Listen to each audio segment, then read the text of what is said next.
പ്രസവത്തെ തുടർന്ന് യുവതി മരിച്ചതിൽ തിരുവനന്തപുരം SIT ആശുപത്രിക്കെതിരെ ചികിത്സാ പിഴവ് ആരോപിച്ച് പ്രതിഷേധിക്കുന്നവരുമായി DME കൂടിക്കാഴ്ച നടത്തി. BJP നേതാവ് V. മുരളീധരനും യുവതിയുടെ ബന്ധുക്കളും ഈ ചർച്ചയിൽ പങ്കെടുത്തു. RDOയുടെ സാന്നിധ്യത്തിൽ ഇൻക്വസ്റ്റും പോസ്റ്റ്മോർട്ടവും നടത്തണമെന്നും ഹൈക്കോടതി നിർദ്ദേശങ്ങൾ പാലിക്കുന്നുണ്ടോ എന്ന് അന്വേഷിക്കണമെന്നും V. മുരളീധരൻ ആവശ്യപ്പെട്ടു. അദ്ദേഹത്തിന്റെ പ്രതികരണത്തിലേക്ക്.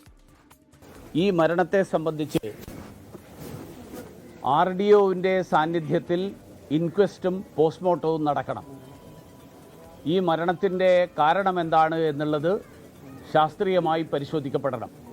ഈ സംഭവത്തിൽ ജില്ലാതലത്തിലുള്ള അന്വേഷണമാണ് ആദ്യം നടക്കേണ്ടത്.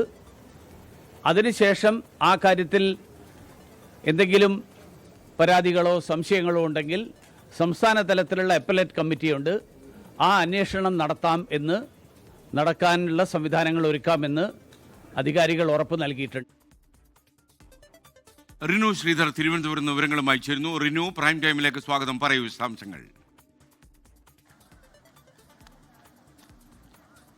ഞാൻ നിൽക്കുന്ന ഈ SIT ആശുപത്രിയിൽ കരിക്കകം സ്വദേശിയായിട്ടുള്ള ശിവപ്രിയയുടെ മരണവുമായി ബന്ധപ്പെട്ടുകൊണ്ട് ഈ ചികിത്സാ പിഴവ് ആരോപിച്ച് വലിയ രീതിയിലുള്ള പ്രതിഷേധമാണ് അരങ്ങേറിയത്. യൂത്ത് കോൺഗ്രസും അതുപോലെ തന്നെ BJP V. മുരളീധരന്റെ നേതൃത്വത്തിൽ BJP പ്രവർത്തകരും വലിയ പ്രതിഷേധത്തിലായിരുന്നു. നിരവധി തവണ SIT സൂപ്രണ്ടുമായി സംസാരിക്കുകയും ചെയ്തു. പക്ഷേ ഒരു തരത്തിൽ സമരം അവസാനിപ്പിച്ച് മുന്നോട്ട് അല്ലെങ്കിൽ തിരികെ പോകുവാൻ വേണ്ടി ഇവർ തയ്യാറായില്ല എന്നുള്ളതാണ്. തുടർന്ന് DME ആണ് ഇവിടെ എത്തിയത്. DMEയുമായി നടത്തിയ സംഭാഷണത്തിൽ ഇവർ ചില കാര്യങ്ങൾ മുന്നോട്ട് വയ്ക്കുന്ന ചില ആവശ്യങ്ങൾ മുന്നോട്ട് വയ്ക്കുന്ന സാഹചര്യമുണ്ടായി. ഒന്ന്, അതിൽ ഏറ്റവും പ്രധാനപ്പെട്ട ഒരു കാര്യം, ഇപ്പോഴും ഈ ശിവപ്രിയയുടെ മൃതദേഹം എന്ന് പറയുന്നത് തിരുവനന്തപുരത്തെ മെഡിക്കൽ കോളേജ് ആശുപത്രിയിൽ പോസ്റ്റ്മോർട്ടത്തിനായി മോർച്ചറിയിൽ സൂക്ഷിച്ചിരിക്കുകയാണ്. ഈ മൃതദേഹം RDOയുടെ നേതൃത്വത്തിൽ ഇൻക്വസ്റ്റ് നടപടികൾ ചെയ്ത് പോസ്റ്റ്മോർട്ടം ഉൾപ്പെടെ RDOയുടെ നേതൃത്വത്തിലായിരിക്കണം, അല്ലെങ്കിൽ അദ്ദേഹത്തിൻ്റെ സാക്ഷിത്വത്തിലായിരിക്കണം എന്നുള്ളതാണ് ഇവർ ആവശ്യപ്പെടുന്നത്. രണ്ട്, ഈ കുടുംബം അനാഥമാണ്. കാരണം ഈ കുടുംബത്തിന് വലിയ രീതിയിലൊരു വീടോ അല്ലെങ്കിൽ മറ്റ് സാമ്പത്തിക ശേഷിയുള്ള കുടുംബമല്ല. അതുകൊണ്ട് തന്നെ സാമ്പത്തികമായും ഒപ്പം ഒരു സർക്കാർ ജോലി ഭർത്താവിനടക്കം നൽകിക്കൊണ്ടൊരു സഹായം, രണ്ട് കുട്ടികളാണ്, ഈ കുട്ടികൾക്കടക്കം വിദ്യാഭ്യാസത്തിന് വേണ്ടുന്ന സഹായവും സർക്കാർ നൽകണമെന്നുള്ളൊരു ആവശ്യവും ഇവർ മുന്നോട്ട് വയ്ക്കുന്നത്.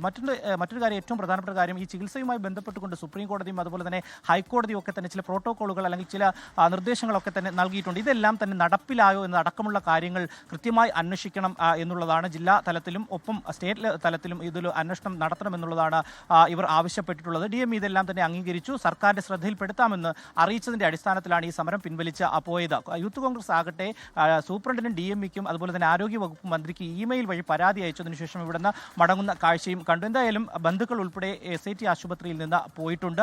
നാളെ ഈ മോർച്ചറിയിൽ എത്തി മൃതദേഹം ഇൻക്വസ്റ്റ് നടപടികൾ പൂർത്തിയാക്കി പോസ്റ്റ്മോർട്ടം കഴിഞ്ഞ് ഏറ്റുവാങ്ങും എന്നുള്ള ഒരു കാര്യമാണ് അവർ അറിയിച്ചിട്ടുള്ളത്. എന്തായാലും SITയുടെ ഭാഗത്ത് വരുന്ന ഒരു വിശദീകരണം എന്ന് പറയുന്നത്, ഒരു കാരണവശാലും ഇവിടുത്തെ ഈ ലേബർ റൂമിൽ നിന്ന് ഇങ്ങനെ ഒരു ഇൻഫെക്ഷൻ ഉണ്ടാവാൻ വേണ്ടി സാധ്യതയില്ല എന്നുള്ളതാണ്. കൃത്യമായിട്ടുള്ള പ്രോട്ടോക്കോളുകൾ പാലിച്ച് ശുചീകരണം നടത്തി തന്നെയാണ് ഇവിടെ ലേബർ റൂം പ്രവർത്തിക്കുന്നത്. ഒരു തരത്തിലും അതിന് സാധ്യതയില്ല എന്നുള്ളതാണ് ഏറ്റവും പ്രധാനമായും SIT അധികൃതർ മുന്നോട്ട് വയ്ക്കുന്നത്. പക്ഷേ കൃത്യമായ അന്വേഷണം വേണം, പരിശോധന വേണം. എവിടെ നിന്നാണ് ഈ പെൺകുട്ടിക്ക് ഇങ്ങനെ ഒരു ഇൻഫെക്ഷൻ ഉണ്ടാവുകയും തുടർന്ന് ശാരീരികമായ ബുദ്ധിമുട്ടുകൾ ഉണ്ടാവുകയും ചെയ്തത് എന്നുള്ളതാണ്. അതിൽ കൃത്യമായ അന്വേഷണം നടത്തും. ആരോഗ്യവകുപ്പ് മന്ത്രി എന്തായാലും അന്വേഷണം പ്രഖ്യാപിച്ചിട്ടും ഉണ്ട്. ലോകത്തെവിടെയായാലും ഏത് സമയത്തും 24 വാർത്തകളും ഓഗ്മെന്റഡ് റിയാലിറ്റി പാക്കേജുകളും എക്സ്പ്ലെയിനറുകളും വിശദമായി കാണാൻ ഞങ്ങളുടെ YouTube ചാനൽ നിങ്ങൾക്ക് സബ്സ്ക്രൈബ് ചെയ്യാം.